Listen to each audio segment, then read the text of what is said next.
जीवाश्म के निशानों को एक साथ जोड़कर वैज्ञानिक यह बता रहे हैं कि निएंडरथल कौन थे, निएंडरथल की शारीरिक संरचना कैसी थी, निएंडरथल का विकास कैसे हुआ था, निएंडरथल शिकार कैसे करते थे। आज हम यहां जानेंगे कि निएंडरथल का विकास कैसा हुआ। निएंडरथल पुरातन मनुष्यों का एक विलुप्त समूह है जो लगभग 40,000 साल पहले तक यूरेशिया में रहते थे। मोटे तौर पर यह माना जाता है कि यूरोप, एशिया और अफ्रीका में आबादी के अलग थलग होने से पहले एच. हीडलबर्गेंसिस, निएंडरथल, डेनिसोवंस और आधुनिक मनुष्यों के अंतिम सामान्य पूर्वज थे। एच. हीडलबर्गेंसिस और निएंडरथल के बीच वर्गीकरण संबंधी अंतर ज्यादातर यूरोप में 300 से 243,000 साल पहले समुद्री आइसोटोप चरण 8 के दौरान जीवाश्म अंतराल पर आधारित है।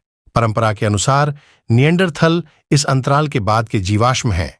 हालांकि सिमा डे लॉस ह्यूसोस की 430,000 साल पुरानी हड्डियां शुरुआती निएंडरथल या निकट संबंधी समूह का प्रतिनिधित्व कर सकती हैं और 400,000 साल पुरानी अरोइरा 3 एक संक्रमणकालीन चरण का प्रतिनिधित्व कर सकता है।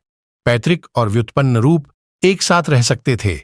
यह भी संभव है कि मध्य प्लेस्टोसिन के दौरान पश्चिमी यूरोप और अफ्रीका के बीच जीन प्रवाह हुआ था, जिससे सैप्रानो इटली और सिसेवो गॉर्ज सर्बिया जैसे नमूनों में निएंडरथल विशेषताएं अस्पष्ट हो गईं। जीवाश्म रिकॉर्ड 130,000 साल पहले से कहीं अधिक पूर्ण है और इस अवधि के नमूने झात निएंडरथल कंकालों का बड़ा हिस्सा हैं। इटालियन विसोग्लियानो और फोंटाना रानुसियो स्थलों से प्राप्त दंत अवशेषों से संकेत मिलता है कि निएंडरथल दंत विशेषताएं लगभग 430,000 साल पहले मध्य प्लेस्टोसिन के दौरान विकसित हुई थीं। निएंडरथल मानव विभाजन के बाद निएंडरथल के विकास के संबंध में दो मुख्य परिकल्पनाएं हैं: दो चरण और अभिवृद्धि।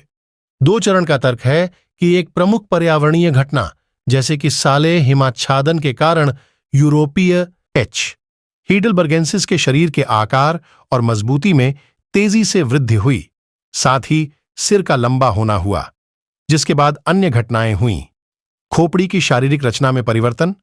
हालांकि निएंडरथल शरीर रचना पूरी तरह से ठंडे मौसम के अनुकूल ढलने से प्रेरित नहीं हुई होगी। अभिवृद्धि का मानना है कि निएंडरथल धीरे धीरे पैतृक एच. हाइडलबर्गेंसिस से समय के साथ विकसित हुए, जिन्हें 4 चरणों में विभाजित किया गया: प्रारंभिक पूर्व निएंडरथल, प्रारंभिक निएंडरथल और क्लासिक निएंडरथल। सेंसु स्ट्रिक्टो निएंडरथल मानव विभाजन की कई तारीखें सुझाई गई हैं। लगभग 250,000 साल पहले की तारीख एच. हेलमेई को अंतिम सामान्य पूर्वज के रूप में उद्धृत करती है और विभाजन पत्थर के उपकरण बनाने की लेवलॉइस तकनीक से जुड़ा है। लगभग 400,000 साल पहले की तारीख एलसीए के रूप में एच. हीडलबर्गेंसिस का उपयोग करती है। 600,000 साल पहले के अनुमानों से पता चलता है कि एच. रोडेसियंसिस एलसीए था, जो आधुनिक मानव वंश और निएंडरथल एच. हीडलबर्गेंसिस वंश में विभाजित हो गया। 8 लाख साल पहले एलसीए के रूप में एच. पूर्ववर्ती है, लेकिन इस मॉडल के विभिन्न रूप इस तारीख को 10 लाख साल पहले तक धकेल देंगे। हालांकि एच एंटेसेसर इनेमल प्रोटियोम्स के 2020 के विश्लेषण से पता चलता है कि एच एंटेसेसर संबंधित है, लेकिन प्रत्यक्ष पूर्वज नहीं है।